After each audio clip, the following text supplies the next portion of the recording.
शब्द तलवार से, बेबाकी कटार सी, और किरदार ऐसा कि कोई एक बार मिले तो मर मिटे। हम बात कर रहे हैं एक ऐसी शख्सियत की जो उन्हें भी झुका दे, जिनको सत्ता विरासत में मिली। एक ऐसा नेता जो जितना जमीनी उसके विचार उतने ही गगनचुंबी, निडर ऐसा कि सरकारों को झुका दे। जी हां, हम बात कर रहे हैं देश की संसद में नागौर लोकसभा क्षेत्र की नुमाइंदगी करने वाले तथा राष्ट्रीय लोकतांत्रिक पार्टी के संस्थापक हनुमान बेनीवाल की। राजस्थान के नागौर जिले में स्थित ग्राम बरण गांव में जन्मे हनुमान बेनीवाल ने कई बड़े संघर्षों के बाद अपना राजनीतिक जीवन शुरू किया। हम दरिया हैं, हमें अपना हुनर मालूम है, जिस तरफ भी निकलेंगे रास्ता बना लेंगे। इसी संकल्प के साथ राजस्थान की राजनीति में हनुमान बेनीवाल ने अपना सफरनामा शुरू किया। आपके पिताजी स्वर्गीय श्री रामदेव जी चौधरी नागौर जिले की मुंडवा विधानसभा क्षेत्र से 2 बार विधायक रहे, परंतु हनुमान बेनीवाल ने अपने पिता के राजनीतिक जीवन को ढाल बनाए बिना उनके राजनीतिक संघर्ष और व्यक्तित्व को अपने जीवन में उतारकर जनहित के लिए अपने राजनीतिक जीवन की शुरुआत की थी। हनुमान बेनीवाल ने अपना सफर छात्र राजनीति से शुरू किया और राजस्थान की राजधानी जयपुर में स्थित राजस्थान कॉलेज में वर्ष 1993 में बतौर अध्यक्ष निर्वाचित हुए। इसके बाद वर्ष 1995 में राजस्थान विधि कॉलेज के अध्यक्ष बने। तत्पश्चात वर्ष 1997 में राजस्थान विश्वविद्यालय के सिरमौर बनकर अध्यक्ष का चुनाव निर्दलीय विजय होकर राजस्थान विश्वविद्यालय के छात्र संघ अध्यक्ष बने। छात्र राजनीति का संघर्ष। श्री हनुमान बेनीवाल ने अपने जीवन में अनेक कठिनाइयों का सामना किया, मगर अपने निर्णय पर अटल रहना इनकी प्रमुख विशेषता है। वर्ष 1997 में जब राजस्थान विश्वविद्यालय प्रशासन ने छात्रों की फीस में 16 गुना की वृद्धि की गई, तो उसके खिलाफ वो विश्वविद्यालय में ग्रामीण छात्रों के आरक्षण को लेकर आंदोलन किया तथा 17 दिनों तक जेल में भूख हड़ताल की। तब राजस्थान के तत्कालीन मुख्यमंत्री भैरों सिंह शेखावत की सरकार को झुकना पड़ा। वह हनुमान बेनीवाल से वार्ता के लिए अपने 3 मंत्रियों को जयपुर स्थित केंद्रीय कारागार में भेजा, जहां सरकार के प्रतिनिधियों ने हनुमान बेनीवाल की मांगों को मानते हुए फीस में की गई बढ़ोतरी को वापस लिया। राजस्थान विश्वविद्यालय में ग्रामीण छात्रों को 5% आरक्षण देकर अनशन को समाप्त करवाया। छात्र राजनीति से विधानसभा तक का सफर। श्री हनुमान बेनीवाल ने नवगठित खियूंसर विधानसभा से 2008 में भाजपा से चुनाव लड़ा और नागौर जिले से रिकॉर्ड मतों से विजय हुए, परंतु पार्टी में सामंतवाद से प्रेरित सोच से अधीन कार्य करने से इनकार कर दिया और राज्य के किसानों के हितों की लड़ाई लड़ने लगे। और प्रदेश में जहां जहां किसान व युवा पर अत्याचार हुआ, वहां वहां हनुमान बेनीवाल उनकी आवाज बनकर पहुंचे और किसानों तथा युवाओं के दिल में विशेष जगह बनाई। पार्टी की विचारधाराओं के ऊपर उठकर उन्होंने सड़क से लेकर संसद तक लड़ाई लड़ी और वर्ष 2013 के विधानसभा चुनाव में खियूंसर से निर्दलीय प्रत्याशी के तौर पर चुनाव लड़ा। जनता ने खियूंसर से भाजपा और कांग्रेस दोनों पार्टियों को नकार दिया और हनुमान बेनीवाल खियूंसर से भारी मतों से विजयी हुए।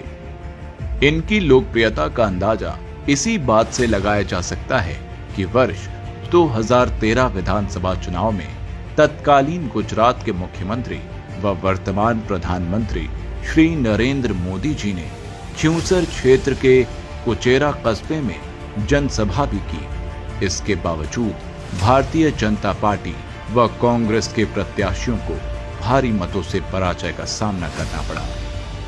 व्यवस्था परिवर्तन के लिए जन आंदोलन की शुरुआत और आरएलपी का गठन। विधायक रहते हुए हनुमान बेनीवाल ने राजस्थान के किसानों, युवाओं के हितों तथा आम आवामों के हक की लड़ाई लड़ने के लिए व्यवस्था परिवर्तन के संकल्प के साथ किसान हुंकार महारैली के रूप में जन आंदोलन की शुरुआत की और 7 दिसंबर 2016 को नागौर जिला मुख्यालय पर, 7 जनवरी 2018 को बाड़मेर जिला मुख्यालय पर, 4 फरवरी 2018 को बीकानेर जिला मुख्यालय पर तथा 10 जून 2018 को सीकर जिला मुख्यालय पर लाखों लोगों की मौजूदगी में इन किसान हुंकार महारैली का आयोजन किया और मुख्य मुद्दे थे किसानों की संपूर्ण कर्ज माफी, कृषि हेतु मुफ्त बिजली, स्वामीनाथन आयोग की संपूर्ण सिफारिशों को लागू करने, टोल मुक्त राजस्थान, बेरोजगारों को स्थायी रोजगार, सरकारी महकमों में रिक्त पड़े पदों को भरने तथा उद्योगों में 80% तक स्थानीय लोगों को रोजगार में प्राथमिकता देने जैसे दर्जनों जनहित से जुड़े मामले शामिल थे। जनमानस की मंशा के अनुरूप दिनांक 29 अक्टूबर 2018 को राजधानी जयपुर में लाखों लोगों की उपस्थिति में आयोजित हुई किसान हुंकार महारैली में स्वच्छ, सरल, समर्पित नारे के साथ राजस्थान के पहले क्षेत्रीय दल राष्ट्रीय लोकतांत्रिक पार्टी का गठन किया और हनुमान बेनीवाल जी के संघर्षों के परिणाम स्वरूप राजस्थान की जनता ने 2018 के विधानसभा चुनाव में आरएलपी पार्टी से 3 विधायकों को चुनकर राजस्थान की विधानसभा में भेजा। वर्ष 2019 के लोकसभा चुनाव से पूर्व केंद्र की सत्ताधारी पार्टी भाजपा ने आरएलपी की ताकत और हनुमान बेनीवाल के तेवर को देखते हुए नागौर संसदीय क्षेत्र की सीट आरएलपी के लिए छोड़ दी और हनुमान बेनीवाल नागौर लोकसभा से भारी मतों से विजयी होकर देश की संसद में पहुंचे और नतीजा ये रहा कि हनुमान बेनीवाल तथा आरएलपी की मदद की वजह से राजस्थान की अन्य सभी 24 लोकसभा सीटों पर भाजपा के उम्मीदवार चुनाव जीते, जिनमें से कई लोकसभा सीटों पर हनुमान बेनीवाल के प्रचार की बदौलत किसान वर्ग व उनके चाहने वालों ने लोकसभा चुनाव में भाजपा की डूबती नाव को बचाया।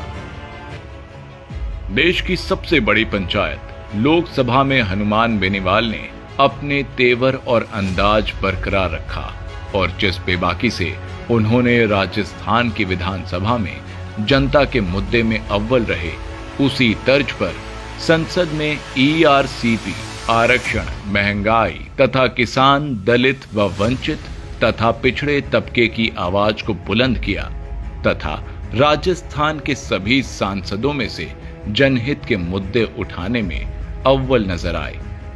वर्ष 2020 में जब केंद्र सरकार किसान विरोधी 3 काले कानून लाई, तब किसानों के समर्थन में केंद्र की एनडीए सरकार से अपना समर्थन वापस लिया और शाहजहांपुर बॉर्डर पर 70 दिनों तक आरएलपी के समर्थकों के साथ मौसम की विपरीत परिस्थितियों में सड़क पर बैठे रहे और नतीजा ये रहा कि केंद्र सरकार को तीनों काले कानून वापस लेने पड़े।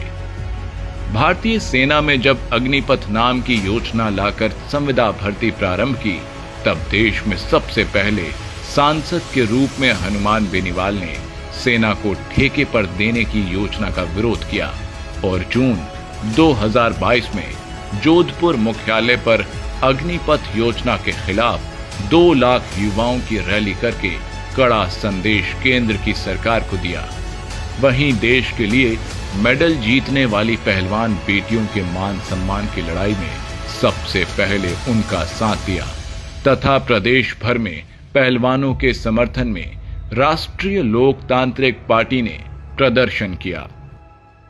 हनुमान बेनीवाल के नेतृत्व में राष्ट्रीय लोकतांत्रिक पार्टी ने राजस्थान में बजरी माफिया के खिलाफ जन आंदोलन छेड़ रखा है। वहीं जालौर के इंद्र मेघवाल प्रकरण, थाना गांजी में दलित महिला के साथ सामूहिक दुराचार, अलवर की मुख बधिर बालिका के साथ हुए अन्याय तथा बीकानेर के खाजूवाला में दलित बालिका का सामूहिक दुष्कर्म करके हुई हत्या जैसे दलितों पर हुए अत्याचारों से जुड़े दर्जनों मामलों में प्रखर रूप से दलित हितों की परोपकारी की तथा राजस्थान में किसी भी वर्ग पर हुए अत्याचार तथा अन्याय के मामले में सबसे पहले न्याय की लड़ाई की अगुवाई हनुमान बेनीवाल करते हैं।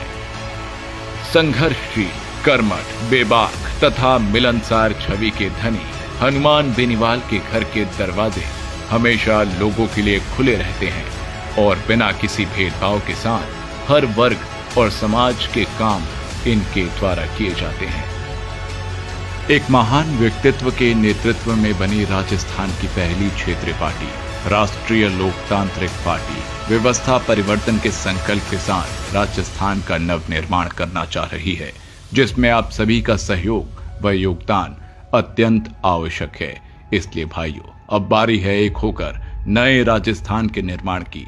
अब बारी है समाज के अंतिम छोर पर बैठे व्यक्ति की भूमिका सत्ता में लाने की।